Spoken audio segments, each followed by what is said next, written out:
La charla que voy a dar, evidentemente, está muy concentrada con unos tips muy básicos para el mundo del deporte y la he querido hacer no solamente para el deportista de alto rendimiento, sino para todos los que practicamos deporte de manera habitual y tener unos conocimientos básicos tanto en nutrición como en suplementación. Si queréis al final de la charla, si tenéis alguna pregunta, me la podéis hacer. Bien. Esto parece como un poco raro, ¿no? El decir, ¿por qué está esta diapositiva aquí?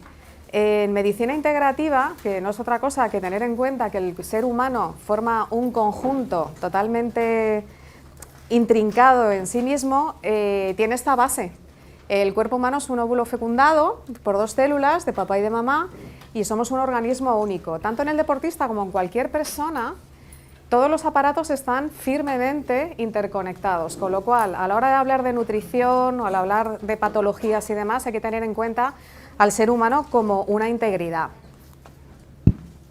Una pregunta que nos hacen mucho con el tema de la suplementación es que si es realmente necesario suplementar, si con la nutrición no sería suficiente adquirir todos aquellos nutrientes y todas aquellas alimentos que necesitamos para nuestro correcto desarrollo en la vida y en nuestro rendimiento deportivo. Hay varias razones para decir que en ocasiones es muy necesario todo esto. Por un lado, veis que tenemos una alta incidencia en contaminación en nuestros suelos, no solamente los metales pesados, la contaminación, la polución, incluso aunque tengamos nuestro propio huerto ecológico, que tengamos la tierra perfectamente en barbecho, le pongamos un abono estupendo, puede llegar la lluvia ácida, porque vivimos en un planeta, y verter sobre nuestros productos pues, sustancias que pueden ser nocivas para nuestro sistema digestivo o alimenticio en general. La dieta que seguimos todos en general, por muy cuidadosa que sea, evidentemente muchas veces no está lo correctamente balanceada y ahora tenemos unas patologías que son súper prevalentes a nivel intestinal, como es la permeabilidad y la disbiosis. Si os fijáis aquí, estas son las células que tenemos en nuestro intestino. Para que esas células absorban lo que rigurosamente es necesario absorber, tienen que estar juntas entre sí. Puede haber una cierta permeabilidad para lo que nosotros queremos, pero no para todos. Si estas células no están lo suficientemente juntas, pueden ingresar alimentos sin digerir, microorganismos y toxinas, todo eso se verte al sistema circulatorio, se pone en marcha una cascada de inflamación con nuestro sistema inmune y de aquí vienen las enfermedades inflamatorias inmunológicas, autoinmunes e incluso podemos llegar a los cánceres. Entonces, el deportista no está exento tampoco de esta patología. Tenemos que tener en cuenta que para el rendimiento deportivo estamos llevando al cuerpo a una situación probablemente de un estrés oxidativo mucho mayor, con lo cual esto también hay que tenerlo en cuenta. Entonces, muchas veces es una razón de más el tener cuidado con el deportista a la hora de suplementar. Esta idea de la manzana y el limón se la he copiado a un compañero del máster, Sergio Mejía, que habla que hay dos tipos de personas. Están las personas manzana y las personas limón. ¿Sabéis lo que les pasa a una manzana cuando se corta, verdad? Rápidamente se oxida. Esto ocurre en personas pues, que viven una negatividad constante, que no cuidan demasiado su alimentación, se alimentan mucho de cosas que no deben o tienen muchos tóxicos en el cuerpo, entonces esto también ocurre. Y hay personas que son las personas limón, que parece que están antioxidadas y tienen una actitud ante la vida totalmente, digamos que parece que son indestructibles, ¿no? Bueno, pues esto aparte de venir en los genes, todo lo que conlleva la epigenética también influye en esto. Y aquí la suplementación nos puede ayudar a ser más limones que manzanas. Bien, a la hora de dar cualquier tipo de recomendaciones, esto ya lo dijo Hipócrates, es muy importante el primum non nocere, primero, no hacer daño. Aquí no podemos jugar a ser nutricionistas sin ser nutricionistas, ni a dar suplementaciones que no conozcamos realmente si le va a venir bien al individuo. Entonces, ante la duda nos vamos a abstener. Os he puesto estas dos fotos de aquí porque estas son las hijas de Asclepio, el dios de la medicina. Higeia, que es la mujer que tiene una serpiente enrollada alrededor del brazo, Higeia viene de higiene. La principal fuente de salud es la higiene, en este caso serían los hábitos higiénicos de limpieza, por ejemplo, llevar una ropa adecuada, llevar un calzado adecuado, ingresar los nutrientes adecuados y de manera individualizada, las técnicas y correctos entrenamientos y sobre todo el descanso. Dar al cuerpo el descanso que necesita precisamente para la regeneración de sus propios tejidos y mejorar el rendimiento. La otra hija de Asclepio era Panacea, si os suena este logotipo, ¿verdad? Este es el símbolo del Colegio Oficial de Farmacéuticos y tiene que ver con todos aquellos sustancias que damos a las personas para mejorar su salud. Cuando hablamos de nutrición muchas veces hay un poco de confusión entre nutrición y alimentación. ¿Qué diferencia hay entre una y otra? Pues la alimentación es lo que nosotros voluntariamente elegimos comer. Hay gente que voluntariamente elige no comer gluten o hay gente que elige voluntariamente no comer carne. Eso es algo que es educable y que es voluntario. La nutrición ya no depende de nosotros. Una vez que hemos ingresado en nuestra boca, ingresado en nuestro sistema digestivo los alimentos, ya funciona solo. Es una cosa que es a nivel inconsciente, ¿vale? Entonces, podemos variar, digamos, nuestra alimentación, pero la nutrición siempre va a ser la misma. Y todas las patologías que tengamos nutricionales, esto lleva a un nivel que fundamentalmente es médico. Muy sencillo. ¿Cómo se divide a nivel de la nutrición los elementos? Pues tenemos macronutrientes y tenemos micronutrientes. Los macro, como bien dicen, son elementos grandes, como pueden ser las proteínas, los carbohidratos y los lípidos, y los micro, que son más chiquititos, son las vitaminas y las sales minerales. Dentro de las sales minerales tenemos los macroelementos, que en este sentido, como veis en la tabla periódica, pueden ser elementos que son más grandes, como el sodio, el potasio, y los oligoelementos, que son aquellos que son necesarios en nuestro cuerpo en menos de un 1%. Puede ser, por ejemplo, el yodo o el selenio. No quiere decir que por ser oligo sean menos importantes. Muchas veces realmente hay muchas enfermedades o muchos déficits carenciales que se basan en déficits de oligoelementos. Algo importante con el tema de la proteína en el deportista. La calidad de una proteína se define por la presencia de todos los aminoácidos, tanto sean esenciales como no esenciales. ¿Cuál es la diferencia entre uno y otro? Esencial es aquello que el cuerpo es incapaz de generar, o sea, quiere decirse que lo necesitamos ingresar por la dieta. Los no esenciales, digamos que el cuerpo ya tiene sus mecanismos metabólicos para generarlos. Tenemos dos tipos de proteínas, unas que son las animales y otras que son las vegetales. Las proteínas animales se recomiendan mejor que sea de pescado y de ave, y las proporciones que podemos tener de proteínas, sobre todo en este ámbito, si hacemos deportes de fuerza, esto habría que individualizarlo, pero en general se recomienda que sea entre 1,5 y 1,8 gramos kilogramo día, y en cambio si son de resistencia podemos disminuir un poquito esta proporción. Y siempre hay que balancearlo en deportistas en crecimiento. Cuidado con los adolescentes, tienen una necesidad mayor. Estos son los aminoácidos que os acabo de decir. Los esenciales son los que necesitamos ingerir por dieta. Aquí la alimentación es muy importante para saber qué aminoácidos necesitamos sí o sí, o administrarlos en suplementación, y los no esenciales están en el otro lado. ¿Qué debemos valorar en las proteínas?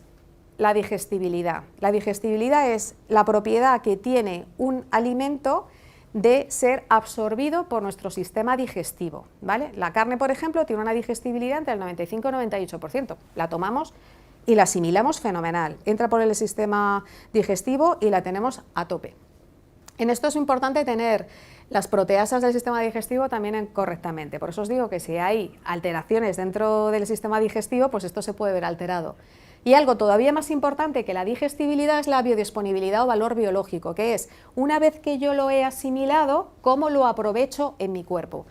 Depende de la proteína y de sus aminoácidos, tanto si son esenciales como no esenciales. ¿Qué es lo que queremos? Pues que un alimento tenga un alto valor biológico, que estén presentes por lo menos todos los aminoácidos esenciales. En esto, los reyes son los huevos ecológicos, la quinoa. Y, por ejemplo, para que veáis la sabiduría popular, lo maravillosa que es, siempre ha habido una combinación que han sido las legumbres, por ejemplo, las lentejas con arroz. ¿Y esto por qué se ha hecho esta combinación? Porque las legumbres son pobres en metionina y cisteína y el arroz siempre ha sido pobre en lisina y isoleucina. Con lo cual, si hacemos esta mezcla a nivel de un pucherito, pues evidentemente tenemos este alto valor biológico proteico.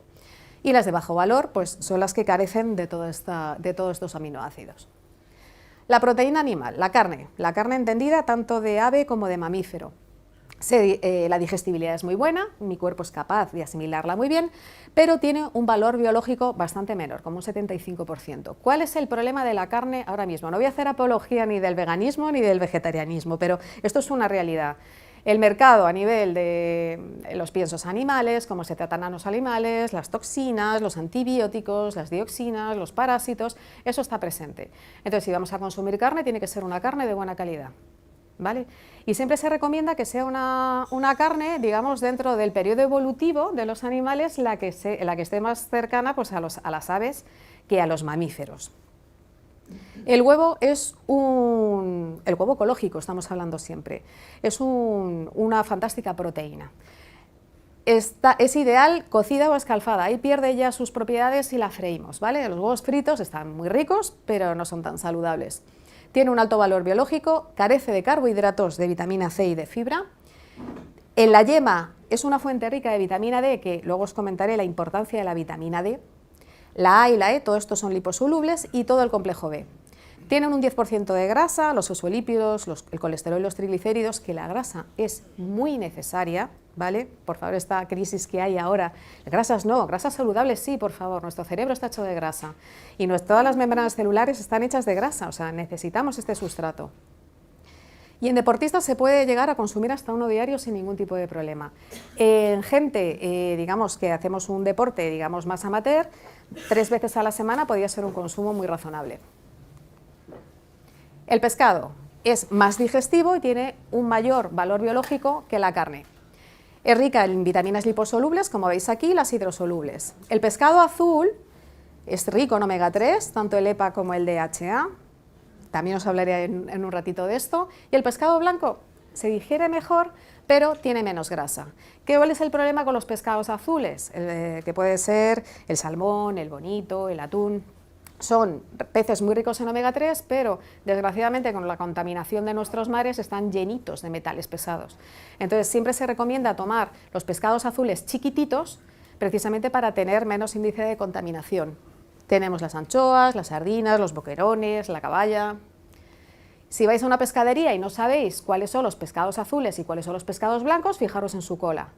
La cola La cola del pescado azul, que son los ricos en omega 3, tienen forma de flecha y en cambio los blancos tienen un borde recto. Fácil, ¿no? Proteína vegetal.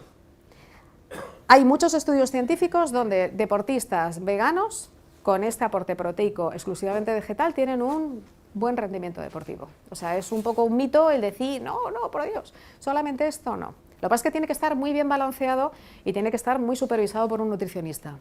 Estas proteínas se absorben peor que la de animales y hay que tener cuidado porque los cereales en general pueden ser deficitarios en lisina. Lisina, como habéis visto al principio, es un aminoácido que es esencial y esto hay que aportarlo.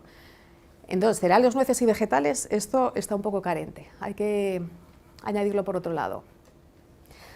Pasamos a otro elemento, que son los carbohidratos. Es la principal fuente de energía, la glucosa. Uno cuando necesita caña ahí al motor necesitamos glucosa. Pero claro, glucosa cascoporro tampoco. ¿Por qué? Porque si tenemos sobre todo picos de glucosa constantemente, estamos haciendo que nuestra insulina esté todo el rato descargando y eso es un factor de riesgo cardiovascular, la resistencia a la insulina. El deportista es una persona un poco especial porque sí que en determinados momentos, como de competición, va a necesitar un extra de estos hidratos de carbono, pero por lo general, para la salud, necesitamos tener estos niveles lo más balanceados y estables posibles. Hay algo que es muy importante para nuestra microbiota, que es tener a unas determinadas bacterias bien alimentadas. Esta flora que os pongo aquí, que es macronutritiva. Esto se consigue con el almidón resistente. ¿Eso quién lo lleva? Por ejemplo, algo muy bueno para vuestra práctica, digamos, alimenticia, es cocer patatas o batatas, dejarlas durante 24 horas en el frigo y consumirlas 24 horas después. Ese almidón que tiene se convierte en resistente y va a alimentar directamente a vuestra microbiota. Los pseudocereales no son cereales, son ricos en lisina y encima no tienen gluten. Esto es una proteína, tienen parte proteína y luego tienen parte de carbohidrato que nos dan energía. Y siempre aquí es importante valorar si la persona es intolerante o celíaco o sensible al gluten. ¿Conocéis la diferencia entre esto? Que parece como que está un poco mezclado. Para quien no lo sepa, la sensibilidad es aquellas personas que su tubo digestivo no tiene ninguna alteración, digamos, macroscópica que se pueda ver, pero le sienta fatal el gluten, con lo cual lo suspendemos y mejoran espectacularmente.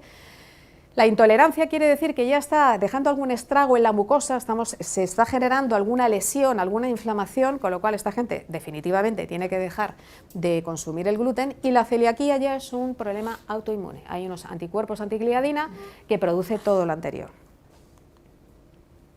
Los lípidos, que están tan denostados, y de verdad, o sea, si es que hay que hacer una apología sobre los lípidos buenos. Tenemos las grasas saturadas, que deben ser en la dieta menos del 10%, y en determinados deportistas es posible que menos, y los poli y monoinsaturados. Hay otro tipo de grasas que son las grasas trans. Las grasas trans, esas sí que esas no las queremos ni en pintura.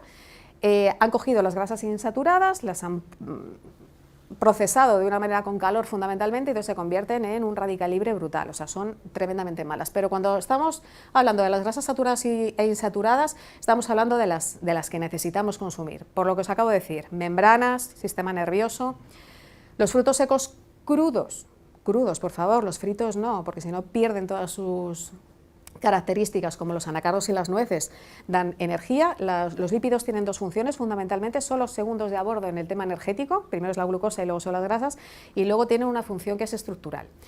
Entonces, en este caso, los anacardos y las nueces nos van a dar energía. El aceite de oliva virgen extra, siempre con primera prensión en frío para que no pierdan sus características, pasa exactamente lo mismo. El calor joroba los lípidos fundamentalmente, es rico en más mono que poliinsaturados. El aceite de coco ecológico, que también no es malísimo, bueno, pues hay aceites de coco que son malísimos porque su tratamiento no es el adecuado, pero los ecológicos son resistentes al calor. Entonces, el aceite de oliva hay que consumirlo en crudo, fundamentalmente. Y si queremos utilizar algún tipo de aceite para cocinar, para que no se nos desnaturalice, podemos utilizar el aceite de coco ecológico.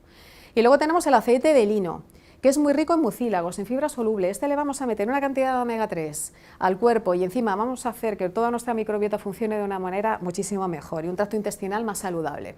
O sea que, por favor, hagamos por consumir lípidos.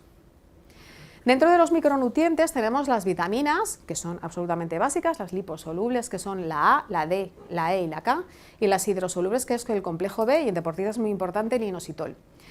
Y las sales minerales que os acabo de comentar, las macro, con calcio, fósforo, sodio, potasio, azufre, y luego los oligo, que son menores del 1%, como pueden ser estos. El manganeso, el yodo, el selenio, el flúor, el cromo. Como os digo, el déficit da muchísimos problemas. Un déficit de manganeso puede producir osteoporosis. Un déficit de yodo, un hipotiroidismo. Un déficit de selenio va asociado también a temas de tiroides. Un déficit de flúor, la desmineralización, sobre todo a nivel dental. Y el cromo está muy asociado a problemas de resistencia a la insulina. O sea que por ser pequeño no quiere decir aquí el tamaño es importante también. Dentro de los deportistas y en cualquier persona en general, pero en este nicho en concreto, es muy importante el estrés oxidativo.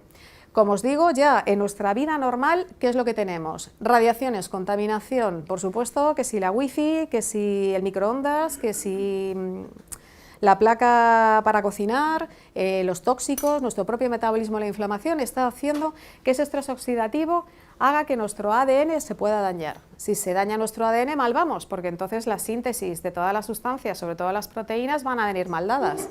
¿Y qué se genera con este estrés oxidativo? Pues radicales libres. Aquí tenemos un átomo que lo veis en verde, que tiene todos sus electrones en su órbita, pero de repente pierde uno y se enfada un montón. Y entonces cuando se enfada este átomo se convierte en un radical libre y entonces pues tira a destrozar todo lo que tiene alrededor. Y el cuerpo lo que va a intentar es neutralizar ese radical libre. Diciéndolo de una manera un poquito más arreglada, son moléculas con electrones desapareados como resultado del metabolismo celular. A ver, los radicales libres lo estamos haciendo siempre, es como el motor de un coche, siempre necesitamos tener residuos porque estamos creando procesos metabólicos. Estas lesiones tisulares son mayores cuando reaccionan químicamente con los lípidos, las proteínas, los carbohidratos y sobre todo ya cuando llega al ADN mal vamos. Una actividad física moderada lo que hace es aumentar el sistema de defensa antioxidante. Cuando tenemos una actividad física intensa, aeróbica y anaeróbica, se produce un aumento de este estrés oxidativo y se puede producir las lesiones. Vosotros sabréis perfectamente que estos deportistas de alta competición que desde jóvenes lo han dado todo, han tenido un estrés oxidativo bastante intenso, llegan a los 40 años y parece que tienen 50 o 60. Bueno, pues esto es una de las razones, sobre todo si no han sido correctamente tratados. Con lo cual, los antioxidantes en forma de suplemento pueden reducir la incidencia y la gravedad de las manifestaciones del sobreentrenamiento. ¿No hay que hacer estas actividades? Sí, quien quiera que las haga, pero que tenga cuidado y entonces tenga este soporte y se ayude de la suplementación en este caso. Para explicaros esto, está esta pequeña gráfica. Los efectos beneficiosos están en la parte de arriba, entonces si tenemos un ejercicio que es muy light, pues no vamos a tener beneficios. En el momento que ya empezamos a hacer un ejercicio regular y más intenso, podemos entrar en el beneficio, pero cuando nos pasamos bien el daño oxidativo, el sobreentrenamiento o el ejercicio extenuante y empezamos a tener problemas. En general, el estrés oxidativo está relacionado con todo esto, con un montón de enfermedades, y os he señalado ahí que el exceso de deportes a nivel articular, pero realmente también puede ser a nivel general, pues puede producir este tipo de lesiones. Entonces, ¿hay que dar antioxidantes a todo el mundo a todas horas? Como todo, no, no es necesario, pero sí que hay que tenerlo en cuenta como herramienta más. En periodos de descanso y de transición, para mejorar la recuperación, pueden darse. Antes o después de que un deportista sufra un aumento de entrenamiento, es como necesito un input mayor precisamente para no caer en la lesión. O si tenemos un entorno bastante más adverso, como puede ser cambio en condiciones de temperatura y altura, por supuesto hay que reforzar al cuerpo porque no está acostumbrado y su capacidad redox pues está más limitada. Con lo cual, el exceso puede producir un efecto prooxidante. Cuando tenemos una ingesta adecuada de vegetales y frutas, esto nos asegura tener vitaminas liposolubles e hidrosolubles, precursores, aquí perdón que me he equivocado porque es GH, no GSH, los precursores de la síntesis de la hormona de crecimiento, como el ácido lipoico, que es rico en espinacas, está rico en espinacas, brócoli, tomates, guisantes verdes, vísceras y derivados. A ver, esto queda muy bonito aquí, pero cuando vamos a un centro comercial, a lo mejor la calidad del nutriente no es tan alta como vamos a otro tipo de productos pues más ecológicos. En gente deportista que tenga reducida los vegetales y frutas, dietas altas en colesterol como puede ser una dieta cetogénica, por ejemplo, esta gente que quiere perder peso rápido para presentarse al combate de no sé qué y tengo que bajar por debajo de 58. Bien, en estos casos, o en la restricción de grasas como gente como bailarinas, natación sincronizada, gimnastas en general, o si hay una demanda incrementada de antioxidantes por un sobreentrenamiento en condiciones adversas, no os lo planteéis, directamente dadlo. ¿Qué tipos de antioxidantes hay? Aquí hay un montón. Nosotros en el máster yo tengo la clase sobre suplementación en aparato locomotor y estoy 4 horas hablando. O sea, os podéis imaginar que aquí he puesto lo mini. Tenemos las vitaminas C, D y E, el complejo B, la B5, el ácido pantoténico es fundamental para la cicatrización. También es muy importante para la síntesis de la hemoglobina, de las hormonas sexuales, de ayuda en el metabolismo de la vitamina D, o sea, es súper importante. Y el selenio es un antioxidante que funciona en sinergia con la vitamina C, la A y la E, con lo cual esto como antioxidante en conjunto es estupendo. La podemos tener en suplementación dentro de las grasas saludables, sobre todo las vitaminas liposolubles, porque son aquellas que necesitan la grasa, y las podemos encontrar dentro de los cereales integrales. En lo que es la cáscara del cereal es donde está todos estos nutrientes. Si le quitamos esta cáscara a un arroz blanco no lo va a ver, por ejemplo. Los huevos ecológicos, legumbres y carnes. El glutatión supongo que conoceréis todos, es una sustancia que es la detoxificante fundamental, sobre todo a nivel hepático, ¿verdad? Está formada por la glutamina, la cisteína y la glicina. Esta se encuentra de manera muy frecuente en las espinacas, el brócoli, el aguacate y los cítricos y, por supuesto, en la suplementación con aminoácidos en general. Esto se utiliza mucho el glutatión y fomentar su síntesis en patologías digestivas. Aquí hay 2 sustancias que las he puesto porque no son demasiado conocidas, pero por no ser conocidas no quiere decir que no sean tan importantes. El resveratrol, todos los que sois amantes del vino tinto y cantáis las bondades del vino tinto, es por esto, el resveratrol. Es una sustancia antioxidante muy potente que se encuentra sobre todo en la uva negra, o sea, esto en el vino blanco no está, es precisamente en la uva negra y en los arándanos. Ese color oscuro nos indica que este resveratrol está presente. Y el germanio, ¿conocéis alguno el germanio? ¿Os suena? No mucho, ¿verdad? Pues es probablemente la sustancia más antioxidante que existe. Este germanio se encuentra en unas cantidades muy altas en un hongo maravilloso que se llama el Ganoderma lucimum, que también se conoce como reishi. ¿Vale? El reishi sí que supongo que lo conocéis. Bueno, pues es un gran inmunomodulador y el reishi es muy rico en germanio. Ahora, y el ajo también, pero en menos cantidad. Ahora, ¿hay que dar germanio y hay que estar alimentándonos de germanio todo el rato? Pues no, como os he dicho, todo tiene su momento y su lugar. Otro gran antioxidante es el omega 3, estos son las grasas puras y duras, por eso os insisto en tener el omega 3 y la vitamina D siempre muy presente, tanto su parte EPA como su parte DHA. Se consigue en el pescado azul pequeño, como os acabo de decir, para evitar los metales pesados, repito, anchoa, sardina, caballa, el lino, la chía, las nueces, el aguacate y, por supuesto, en suplementación. El omega 3 realmente, y sobre todo el EPA, se recomienda no darlo constantemente. Hay que hacer en tandas 2-3 meses y luego suspender, ¿vale? Dentro del aparato locomotor, ¿qué cosas podemos dar para evitar lesiones? Pues todo aquello que haga que el colágeno se forme, evidentemente va a ser algo que vamos a necesitar. Yo esto siempre en el máster lo digo como que podemos hacer un pastel, ¿vale? Para hacer un pastel necesitamos determinados ingredientes. Hay gente que lo que quiere es comerse el pastel entero, vas a la pastelería y te comes el pastel. Pero siempre es muchísimo mejor si eres una persona sana, y ya nos cuento si eres un deportista, que si te da los ingredientes y tú te los incorporas, el pastel se va a hacer de manera personalizada para ti. ¿Vale? Entonces, tener claro que las fibras de colágeno se sintetizan gracias a los diferentes procesos de hidroxilación, glucosidación y sulfatación con la vitamina C, el silicio, el hierro, el manganeso y los aminoácidos azufrados, ya tienes cubiertas y evitas lesiones a nivel de cartílago, colágeno, tendones, ligamentos, huesos. La vitamina D, que ahora parece que está súper de moda, la vitamina D, que sí parece que sí está sobrevalorada, hablaré un poquito sobre eso, de sobrevalorada nada. La vitamina D en breve se va a considerar una hormona, no es una vitamina, tiene una importancia absolutamente brutal. Y luego realmente es que su efecto es neuroinmunomodulador, o sea, fijaos que todo a nivel del sistema nervioso y al sistema inmune, evidentemente si lo potenciamos vamos a evitar un montón de lesiones. Algo muy importante para el tono muscular, el descanso y el sistema nervioso en general es el magnesio. Contracturas, calambres, calidad de sueño, controla también el metabolismo glucémico. O sea, el magnesio es algo súper sencillo de manejar, siempre en sinergia funciona mucho mejor. Por ejemplo, el magnesio con los complejos del tipo B es muy buena combinación y realmente yo veo muchísimas bondades en estos productos, ¿no? Suelen tener pocos efectos secundarios, eso sí, si son personas que están tomando medicación hay que valorar muy bien que no tengan interacciones.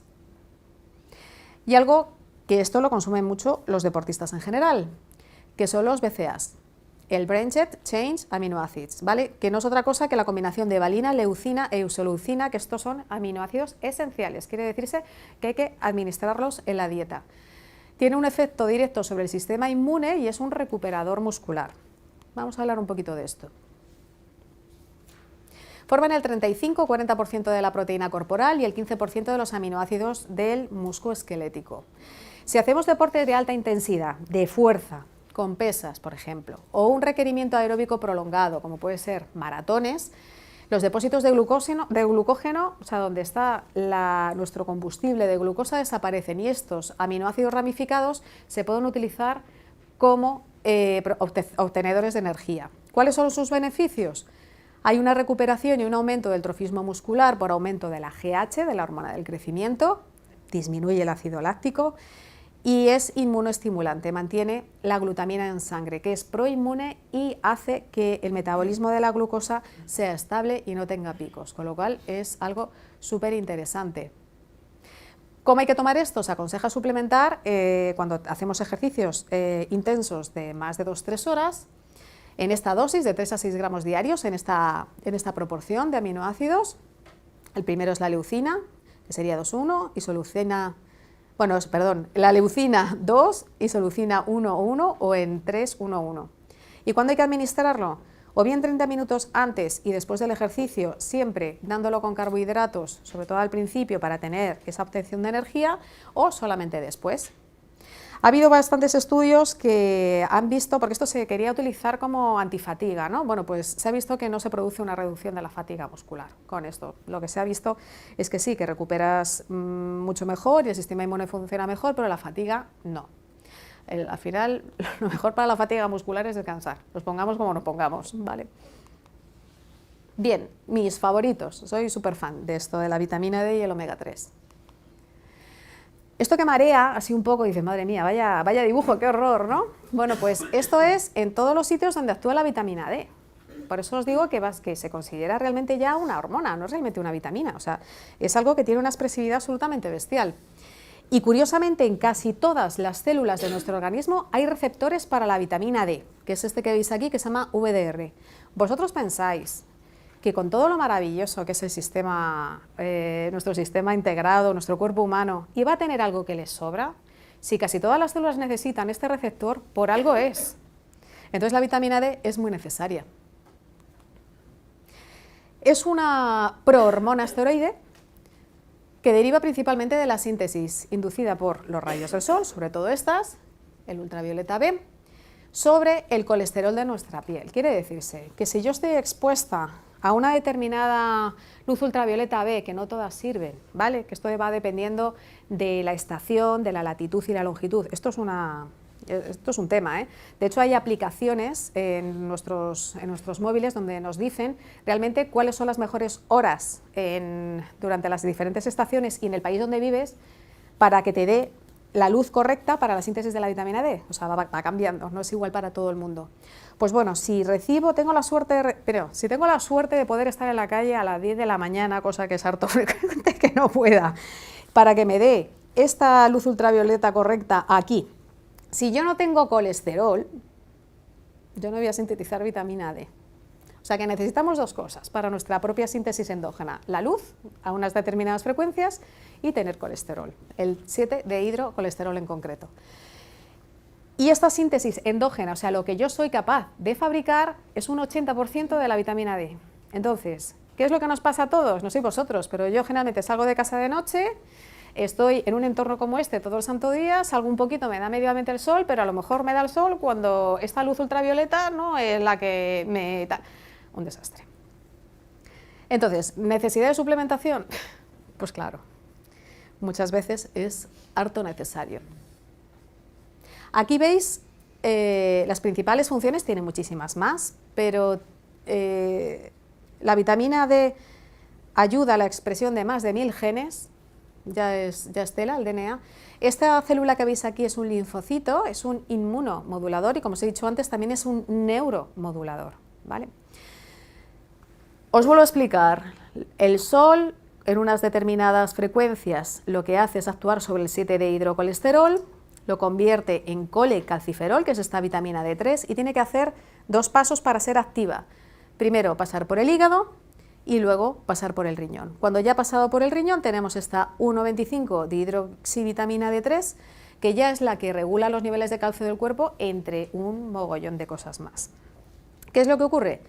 Si no tomo el sol, si soy súper moreno, por ejemplo, utilizo ropa demasiado tupida, contaminación, no tomo grasas o tengo problemas en la digestión de las grasas, me han quitado la vesícula, tengo problemas de absorción a nivel intestinal, tengo un problema de hígado, tengo un problema de riñón, pues todo esto se va a ver alterado. O sea que la vitamina D tiene toda su enjundia. Algo que no se conoce mucho, además, es que muchas veces decimos, bueno, el progreso, que estamos avanzando un montón, yo creo que vamos más para atrás que para adelante, ¿no?, con todas estas cosas. Bueno, pues el uso de la luz azul artificial, que es la típica de los móviles, las tablets, la tele, los LED, no sé si sabéis cómo funciona, pero a nivel, digamos, de la naturaleza hay diferentes ciclos de entre la mañana y la noche, y entonces la luz azul lo que hace es espabilarnos, ¿vale?, para que te puedas levantar, hacer tus actividades y tal, y conforme va cayendo el día hay un predominio de la luz roja, ¿vale? ¿Qué es lo que hacemos por la noche? Encendemos las luces, ¿no?, y vemos la serie de lo que sea, del canal que sea, o chateamos con nuestro amiguito o tal, y entonces estamos metiendo una luz azul que no corresponde con nuestro biorritmo. ¿Y esta luz azul qué está haciendo, entre otras cosas? Nos suprime la vitamina D, nos suprime la melatonina, con lo cual, si tú estás trabajando por la noche con tu ordenador sin un filtro, o con la tablet o con tu móvil, luego se te hacen los ojos así, y tardas un montón en poder dormirte. He aquí la causa. Destruye la DHA del omega 3, impide la regeneración de la retina, esto ya los oftalmólogos lo están viendo, y una disfunción de la microbiota. Así que yo os recomiendo que a partir de... Hay programas, por ejemplo, en las tablets y en los móviles, descargaros una protección de pantalla y que se vaya adecuando al horario, ¿vale? Porque precisamente, y en niños ni os cuento, ¿vale? Poner estos filtros de pantalla porque son importantes para nuestro biorritmo y sobre todo que no nos afecten todo esto. Bien, documentación científica, pues hay un montón de la vitamina D, sobre todo en el rendimiento deportivo. Aquí se ha visto que hay un papel en la fuerza muscular, en la prevención de las lesiones y en el rendimiento del deportista. Y aquí hay otro que habla de la mejoría del estatus de la vitamina D que puede afectar de manera positiva a los músculos del esqueleto. Tened en cuenta que de todas maneras todos estos trabajos hay que verlos con cierta perspectiva, porque aquí están midiendo solamente una cosa, pero el cuerpo humano está trabajando en conjunto, ¿vale? Entonces hay veces que hablan de la vitamina D, pero la vitamina D, por ejemplo, a nivel del metabolismo del calcio, necesita del calcio, necesita del fósforo, necesita del AK2, necesita del manganeso, o sea, quiero decir que esto también hay que tomarlo un poco con pinzas, sobre todo en aquellos estudios donde dicen, no se ha visto ninguna mejoría y tal, bueno, pero ¿qué habéis tenido en cuenta a la hora de medir esto, no? En este caso han tenido en cuenta sobre todo el rendimiento deportivo. Bien. El omega 3 tiene mucha presencia dentro de todas las membranas celulares y sobre todo del sistema nervioso central. Personas, digamos, cuando pasáis por una racha que es que notáis que estáis como súper despistados, faltas de memoria o inflamaciones, el omega 3 os puede ayudar un montón. Aquí tenemos dos partes, el ácido eicosapentanoico y la DHA, que se llama ácido docosahexanoico. Ambos tienen una relación directa y estudiada con procesos de cáncer, ¿vale? Su déficit, evidentemente, y sobre todo se puede tratar, no exclusivamente con esto, por Dios, pero sí que puede ser un coadyuvante, nos puede ayudar. Y el EPA tiene que ver todo con lo que tenga que ver con la sitis, tendinitis, epicondilitis, no sé, todo lo que se os ocurra. Tiene también una relación con el factor de riesgo cardiovascular y es muy importante para la síntesis de cosas que son tan anodinas como es los neurotransmisores como la serotonina. Si conocéis, la serotonina es, digamos, el neurotransmisor del zen, ¿no? De estar en calma. También tiene una relación directa con la melatonina, porque la serotonina se convierte en melatonina en la epífisis y la melatonina lo que hace es regular nuestro ciclo circadiano de descanso. Además de ser antioxidante, es anti-aging para el tema del envejecimiento, es antitumoral, o sea, del EPA pasamos a todo esto y es una cascada que va hasta el infinito y más allá. Y el DHA tiene mucho que ver con el sistema nervioso, tanto para temas de memoria como para problemas de retina, de visión. ¿Cuál es el problema con el omega 3? Como os he explicado antes, con la vitamina D hay varios factores, pues aquí fundamentalmente está en que lo que recibimos a nivel nutricional pues no es lo más adecuado. Los pececitos en la piscifactoría, los animales dentro de su producción, ¿qué es lo que están consumiendo? Pues fundamentalmente productos manufacturados y piensos en aceite vegetales, que son mucho más baratos y son mucho más ricos en omega 6. ¿Quiere decirse que el omega 6 es malo? No, tiene que estar siempre balanceado con el omega 3 de una manera adecuada. Lo ideal sería que fuera omega 6 y omega 3 de 2, 1. Y lo que estamos consumiendo en general ahora mismo es esta barbaridad. Como veis aquí, pues sobre todo tiene mucha culpa pues todo el mercado, ¿no? De la comida rápida y todas estas cosas, ¿no? Que nos meten, en fin, que aunque no queramos, esto es un drama para los adolescentes, porque uno ya cuando es mayor, bueno, pues más o menos puede elegir y tener más criterio. Pero claro, a los adolescentes es súper complicado, no sé que estén súper concienciados. ¿Cuáles son los alimentos vegetales más ricos en alfa-linolénico? Que estos son los que tienen que ver con el omega 3. El aceite de las semillas de lino, las de chía, las nueces y el aceite de colza, claro, espero Acordaos del síndrome tóxico, o sea, el aceite de colza normal pues, tiene estas propiedades. Y los pescados azules pequeñitos, como hemos dicho, aunque he incluido los grandes, pero lo ideal siempre sería el consumo de los pequeños. ¿Y el omega 3 es malo? No, en la síntesis, o sea, en el equilibrio adecuado es fantástico porque es importante para la estructura, la protección y la regulación celular. En los niveles adecuados es antiinflamatorio y promotor del sistema inmune, regula la cascada coagulatoria y el equilibrio del perfil lipídico general. Estos son los aceites que son ricos en omega 6, como veis aquí el aceite de girasol, maíz, sésamo, cacahuete e incluso el aceite de oliva. El aceite de girasol, que está un poco como denostado, es como el aceite de los pobres, ¿no? Es un buen aceite, siempre que sea ecológico, con primera prensión en frío, cosa que no se hace casi nunca, ¿vale? Y sobre todo su consumo en crudo. Aquí tenemos otro tipo de estudios que se ha hecho con el omega 3 y aquí habla de que la respuesta funcional en un periodo de entrenamiento de ejercicio lo que hace es aumentar su efecto antiinflamatorio y antioxidante. Y abajo vemos que el efecto sobre el músculo y los daños nerviosos y la masa y la fuerza muscular se ha visto que mejora con la administración de estos productos. O sea, hay que tenerlo en cuenta. La vitamina C o ácido ascórbico, esta ya no es liposoluble, es hidrosoluble. La vitamina C es fundamental para una cantidad bestial, igual que la vitamina D, pues es un cofactor enzimático múltiple, fundamental para la síntesis de colágeno, la carnitina, que es un sustrato a nivel de la mitocondria para la energía, y las catecolaminas. Las catecolaminas son aquellas estas que nos dan la potencia, la adrenalina, la noradrenalina, mejora la absorción del hierro, que esto es importante también, como hemos dicho, si una persona tiene anemia, su síntesis de colágeno también va a disminuir. Y es un gran antioxidante, disminuye los factores de riesgo cardiovascular y las cataratas. Tiene una pequeña pega, y es que a la hora de absorber la vitamina C, no podemos dar, por ejemplo, pues a mí me han dicho que la vitamina C es fenomenal, 2 gramos al día, pues me la voy a meter así en una única toma. Bueno, tiene un nivel de absorción que se satura, entonces es mejor dar vitamina C varias veces al día que en una única toma, ¿vale? Porque si no el resto, si se satura nuestro sistema de absorción, lo vamos a perder. Respecto a la vitamina C, pues muchos de los estudios que hay tiene que ver con que aceleran la sanación de los huesos después de una fractura, mejora la síntesis del colágeno, sobre todo el tipo 1, que tiene mucho que ver con los tendones, los ligamentos y los huesos, el tipo 2 es el articular, el tipo 1 es este, y reduce el efecto, reduce el efecto oxidativo en todos sus parámetros. Y ahora aquí dice que este lo he traído a colación porque parece una tontería, pero no lo es, para quien tenga los niveles de vitamina C bajo. O sea, si yo no necesito vitamina C porque la tengo normobalanceada, pues no hace falta dar de más, ¿vale? O sea, que aquí siempre hay que ser cautos. Bueno, y es que aquí me vais a perdonar, pero es que este es mi deporte y me ha hecho mucha ilusión traerlo. Entonces, dentro de los competidores de taekwondo, se ha visto que la administración durante 4 días de vitamina C y E han atenuado el daño tisular inducido por el ejercicio y ha mejorado la respuesta inflamatoria después de los combates de taekwondo. Así que nada, un saludo a mi escuela, si me ve desde aquí.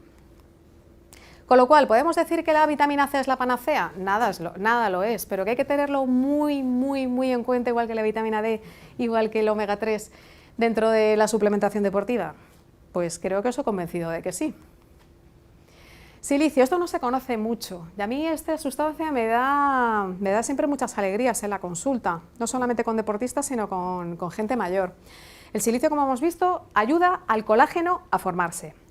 Tenemos 2 vías a nivel de la ingesta, tanto el bambú como la cola de caballo tiene silicio, pero no en las cantidades adecuadas. Realmente el silicio, que es el bueno para estar tomando, se llama ortosilicio, colina, ¿vale? Y lo que va a hacer es que nos va a mejorar la síntesis de colágeno en general. ¿Por qué os digo que me da muchas alegrías?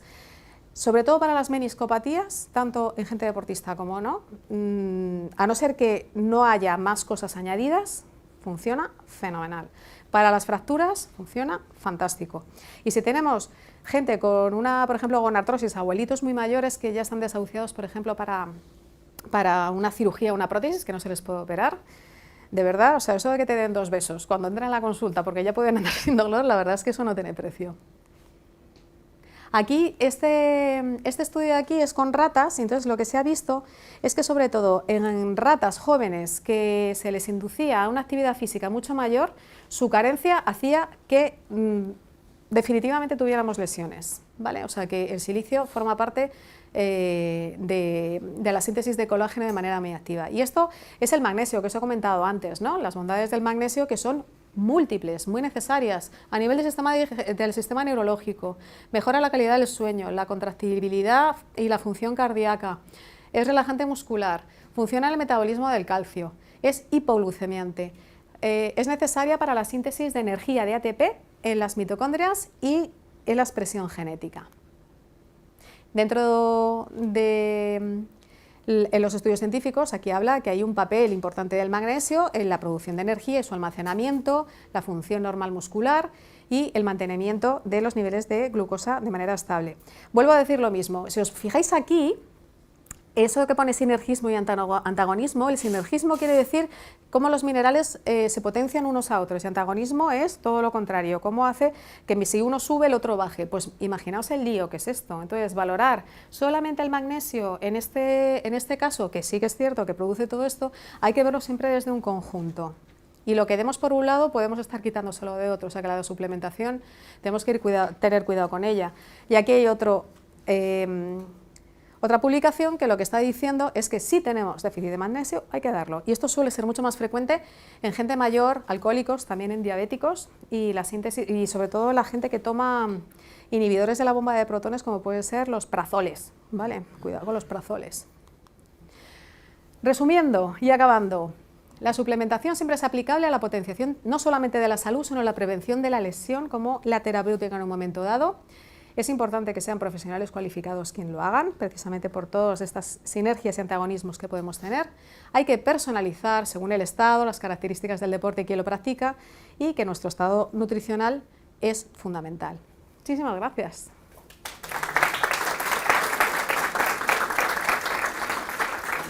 Gracias. Tenemos un espacio para preguntas. El que quiera, levante la mano. Solo las fáciles, por favor. Hola, buenos días. Buenos días. Ha dicho que omega 3 no se puede tomar de continuo. No se recomienda, por poder se puede, pero no es recomendable. En suplementación en general siempre hay que hacer descansos. Se recomienda. ¿Lo dices por algo en particular? No. Sobre todo el EPA que es para temas de inflamación. El DHA podemos tener un poquito más de margen, sobre todo en gente más mayor, que lo puede necesitar para temas cognitivos. Pero el EPA se recomienda siempre en esas tandas. Y referente a aminoácidos esenciales o bacterias de estómago, si uno ayuna, ¿cómo afecta eso? ¿Cómo? Que claro, si estás ayunando, pues no tienes aminoácidos esenciales, no hay ingesta, entonces hay falta. Claro, lo que pasa es que, vamos a ver, el ayuno no lo vas a hacer de 40 días, evidentemente. Los ayunos intermitentes, que son de 16 horas, nosotros tenemos un almacenamiento, podemos tirar de ahí. O sea, las cosas no van ni de 24 ni de 48 horas. Las carencias empiezan a aparecer cuando hacemos ayunos. O sea, hasta 40 días, desde luego, ya no se recomienda, ¿vale? Porque ahí entramos ya en inanición. Pero un ayuno de 24, 16, no pasa absolutamente nada. Al contrario, es muy beneficioso. Y todo lo que sean ayunos intermitentes se recomienda, siempre que no tengas problemas médicos adyacentes, ¿vale? Hola. Hola. Yo quería preguntarte sobre la cantidad sobre la asimilación de la vitamina C, que como no se absorbe todo de las una pautas vez, más o menos, sí, ¿no? ¿tú qué es lo que recomiendas? Yo recomiendo, sobre todo en personas que pueden tener anemia, por ejemplo, o sea, en gente normal, digamos, o deportistas y tal, podemos darlo 500 gramos varias veces al día, y gente que tiene anemia con las comidas, fundamentalmente. O sea, 500 gramos cada vez, y la absorción durante todo el día sería hasta 500 miligramos. Vamos a ver, lo que os acabo de explicar es que mi capacidad de absorción de una tacada de la vitamina C más o menos son como unos 200 miligramos más o menos. Más allá de allí el cuerpo no tiene la capacidad de almacenarla, entonces se pierde por orina, ¿vale? Entonces la recomendación es darla en varias tomas precisamente para poderla absorber de una manera adecuada. Si yo lo que quiero consumir, por ejemplo, son 2 gramos diarios, pues lo tengo que distribuir en diferentes tomas. De 200. De 200. Generalmente se recomienda 500, porque hay veces que se pierden por el camino, ¿vale? Entonces, a no ser que la tomes liposomada o tal, generalmente se recomienda la toma de 500.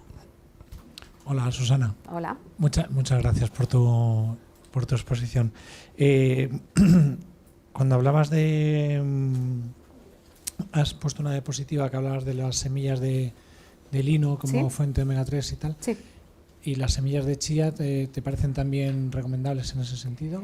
Sí, ambas. La de lino más. Lo que pasa es que para que el omega 3 esté ahí a tope hay que molirlas, hay que machacarlas, porque si no, tal cual entran, salen. Entonces, es muy recomendable hacer un molido de ambas.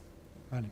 Y la segunda pregunta es, has puesto una formulación de los BCAAs de una proporción de tal, Sí. pero hay ahora suplementos que tienen una proporción de 8:1:1. ¿Qué opinión te merece al respecto? Yo esta es la que he encontrado de manera, digamos, más masiva. Pasa igual como con las dosis de colágeno. Las dosis de colágeno al principio empezaron a darse 10 y ahora estamos llegando a 5. Pueden ir variando. También supongo que depende de la actividad física y el deporte en el que no son las mismas las necesidades a nivel de consumo aeróbico ni a nivel de resistencia que necesitamos para uno y para otros. Mi experiencia es buena en esta que os he puesto, pero por supuesto, ¿tú tienes experiencia en esto?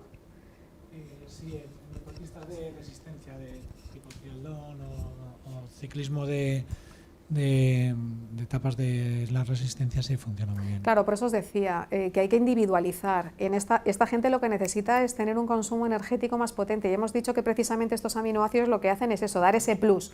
Entonces, a lo mejor no todo el mundo necesita ese plus, con lo cual esa formulación pues está muy bien. Muchas gracias por traerlo. ¿Alguna otra pregunta? Hola. Has hablado sobre el tema muy interesante del magnesio. Sí. Entonces quisiera que nos comentaras el magnesio, como hay diferentes formas de tomarlo. Sí. Entonces, ¿cuál es la más indicada, por ejemplo, en el caso que nos ocupa, ¿no? del deporte, ¿no? El magnesio, hay muchísimas formas bioquímicas de magnesio y las que mejor se absorben en general para todo el mundo es el citrato y el bisglicinato. Estas dos son las que más se absorben. Ya el cloruro un poquito menos y el óxido de magnesio prácticamente poco, ¿vale? Entonces, las dosis normales para una persona de una función normal vienen a ser unos 375 miligramos al día, ¿vale? Lo que pasa es que hay tablas, que esto sí que os animo a los que os guste esto, hay tablas donde viene individualizado por sexo, edad y actividad física cuáles son más o menos estimadas las cantidades que nos pueden venir bien de manera habitual. ¿Te he contestado? Sí, muy bien. Y la otra era, también has hablado de la vitamina D. ¿Sí?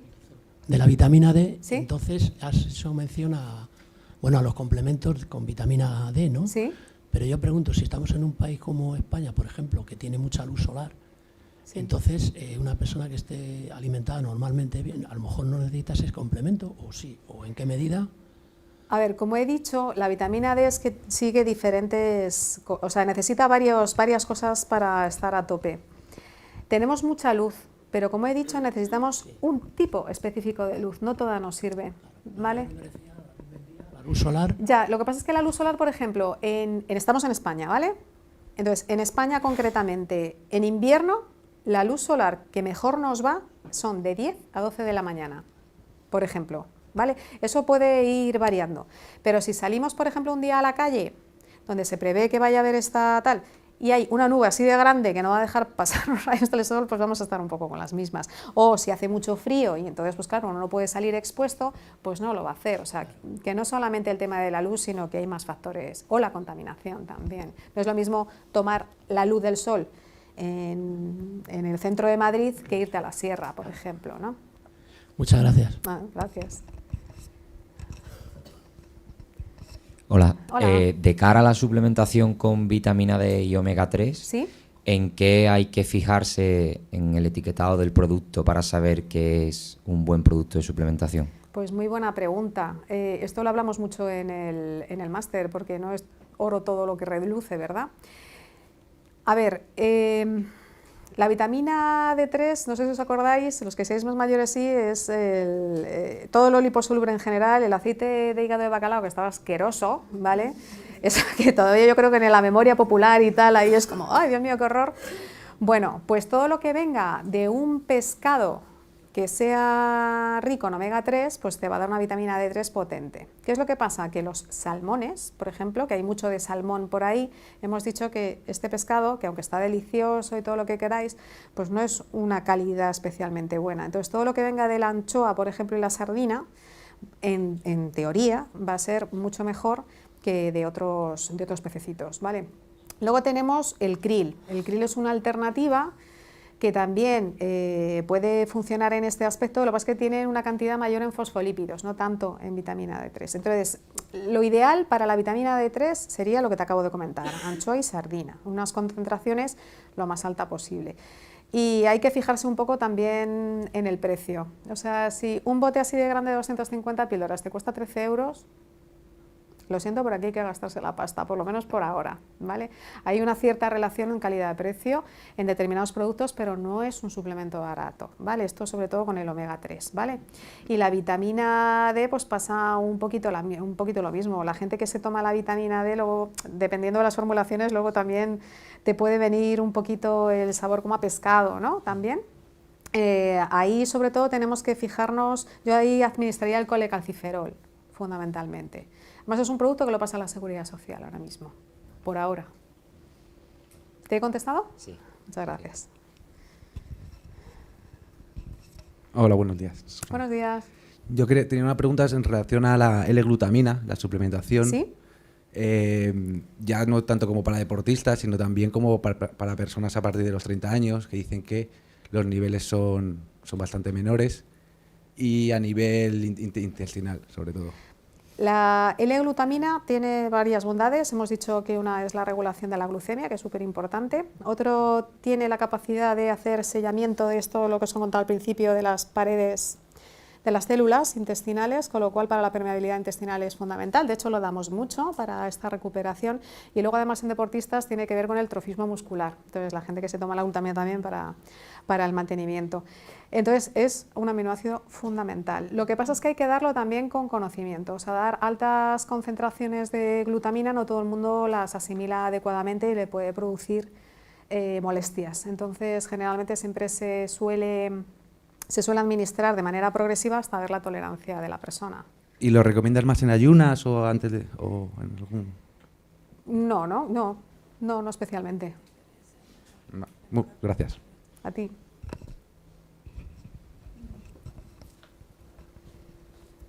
Hola, buenos días. Buenos días. La suplementación de silicio para lesiones como la condromalacia rotuliana, en la que ya haya un desgaste del cartílago, ¿puede ayudar no a generar cartílago, pero al menos a mitigar un poco las molestias? A ver, si realmente el dolor viene de ahí, te diría que sí.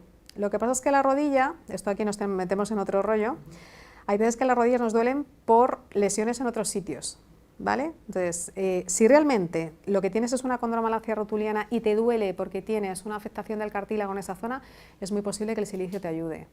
Ahora, si tienes una disfunción plantar, si tienes un problema digestivo que te esté irradiando, ¿sabes? Nos metemos en otro tipo de cosas, a lo mejor ahí no te ayuda porque la lesión está en otro lado, ¿no? Con el silicio también hay que tener cuidado porque no todos los silicios son iguales y necesitamos conocer el producto bien para dar la mayor calidad posible. Vale, gracias. Bueno, muchas gracias, tanta pregunta y tanto interés. Mira, retomando la pregunta de mi compañero sobre la glutamina, Sí. ¿sabes exactamente qué cantidad de glutamina sería recomendable? A lo mejor para reparar mucosa intestinal o para... A ver, todo esto hay que individualizarlo. Entonces, generalmente hay gente que lo normal entre 1 o 2 gramos pueden ir bien, hay gente que toma hasta 10. ¿Sabes? Sobre todo los deportistas es una cosa tal. Aquí lo mejor es ir probando poco a poco. Entonces hay gente que empieza de una manera un poquito light con 500 miligramos y va subiendo progresivamente en función de tolerancia. Vale. Y con respecto a la vitamina D, lo mismo. ¿Recomiendas la suplementación, pero cuánta cantidad exactamente? Es que sí, aquí cada maestrillo tiene su librillo, pero te diría que yo para decirte cuánto necesitas, necesito una analítica. Porque vuelvo a decir lo mismo, si tú tienes un magnesio correcto, tienes unos niveles de vitamina C correcto, una vitamina D, ¿para qué te voy a dar más si lo tienes balanceado? Entonces, ahí, para saberlo seguro, una analítica simple de las que pedimos en consulta te va a decir si tienes que subir, bajar o mantenerte. Gracias. Mi pregunta va por las semillas. Has mencionado chía, ¿Sí? no sé si sésamo o Sí, lino, sí, ambas, pero en las cualquier tres. caso las dos. Esta serie de cosas, ¿interesa mezclarlas, aunque se trituren, mezclarlas o tomarlas por separado? Porque yo lo que hago es mezclar todo, añadir yogur o leche, lo que sea, y como una papilla. Pero no sé si eso es bueno. Sí, sí, perfecto. No importa. O Sí, sea, porque cada cosa tiene su misión. sus características. Eso es. Entonces, en medicina siempre las sinergias, o sea, igual que en la vida, ¿no? Sí, o sea, sí, yo voy a sí. llegar a un sitio, pero si voy acompañado de más personas, seguro que a lo mejor tardo más, pero voy a llegar más lejos, ¿vale? Pues estupendo. las sinergias en esto es muy recomendable. Gracias. Última pregunta. A ver, lo de omega 3 que mencionaste, de estos botes que valen 10 euros y traen un montón, Por ejemplo. pero sí especifican que tienen muchísimo EPA y DHA. ¿Cómo se explica eso? No sé, parecen que son muy buenos, pero... A ver, es que pues, me comprometes un poco. Yo te digo que hagamos un acto de fe, y que luego lo hablamos. El problema es que sí que hay determinados productos, esto pasa igual con el aceite de oliva, ¿vale? Que te echas un poco las manos a la cabeza, pero es lo que se está haciendo. Yo puedo tener un aceite de oliva virgen extra fantástico, maravilloso y tal, que tiene unas características impresionantes aquí, pero si yo luego lleno la garrafa de 5 litros con otro producto de las mismas características pero de menos calidad, el resultado final no es tan bueno. ¿Te contesto? O sea, se puede utilizar un tanto por ciento de una materia prima que es muy buena y que luego se mezcle con otra que no sea tan buena, con lo cual el conjunto se diluye. En global no, o sea, quiero decir, ¿me explico? Echa la ley, echa la trampa. Es horrible, sí lo sé, pero es que es así. Bueno, Muy bien. Muchísimas gracias, un aplauso. A vosotros, muchas gracias.